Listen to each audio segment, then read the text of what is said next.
20,000 ringgit லஞ்சம் வாங்கிய சந்தேகத்தில் மலேசியா கீனி செய்தியாளர் ஒருவர் மலேசிய ஊழல் தடுப்பு ஆணையம் MACC-யால் கைதாகி இருப்பது குறித்து சகாபாட் நாடாளுமன்ற உறுப்பினர் R. யுனேஸ்வரன் வருத்தம் தெரிவித்துள்ளார்.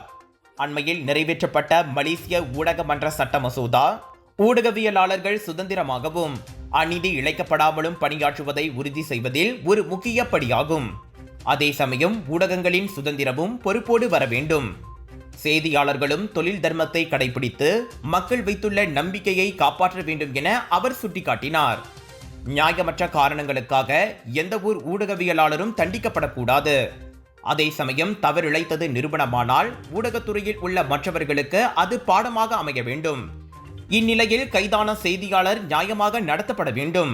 அவரை மட்டும் விசாரிக்காமல் அவருக்கு லஞ்சம் கொடுத்ததாக கூறப்படும் முகவரியும் MACC விசாரிக்க வேண்டும். அவர் அம்பலப்படுத்திய வெளிநாட்டு தொழிலாளர் கடத்தல் கும்பல் குறித்தும் தீவிர விசாரணை நடத்தப்பட வேண்டும் என யுனேஸ்வரன் கேட்டுக்கொண்டார்.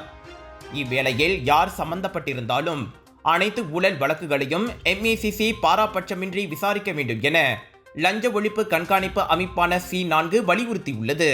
மலேசியா கீனி செய்தியாளர் கைது விவகாரத்தில் இப்போதே ஒரு முடிவுக்கு வந்துவிட முடியாது என கூறிய C4 தலைமை நிர்வாகி புஷ்பன் முருகையா விசாரணை விரிவாகவும் வெளிப்படையாகவும் மேற்கொள்ளப்பட வேண்டும் என்றார். சம்பந்தப்பட்ட செய்தியாளர் விசாரணைக்காக 4 நாட்கள் தடுத்து வைக்கப்பட்டுள்ளார். கிளாங் வேலி மக்களே, வைரல் ஃபுட் ஃபெஸ்டிவல் ஏயான் மால் புக்கிட் ராஜா கிளாங் ஸ்லாங்கோர் இப்பொழுது தொடங்கியாச்சு 2 மார்ச் வரை. 80க்கும் அதிகமான நாட்டின் புகழ்பெற்ற மற்றும் வைரலான ஃபுட் வெண்டர்ஸ், 100க்கும் அதிகமான வெரைட்டி வைரல் ஃபுட்ஸ். பானிபூரி ஃபெஸ்டிவலில் 50 விதமான பானிபூரி, குனாஃபா ஃபெஸ்டிவலில் 30 விதமான குனாஃபா, 20 விதமான biryani, cheese nachos, cheese போப்பியா, Punjabi sweets மற்றும் பல. ஏயான் மால் புக்கிட் ராஜா கிளாங் ஸ்லாங்கோர் திரண்டு வாருங்கள். Big sale, big discount.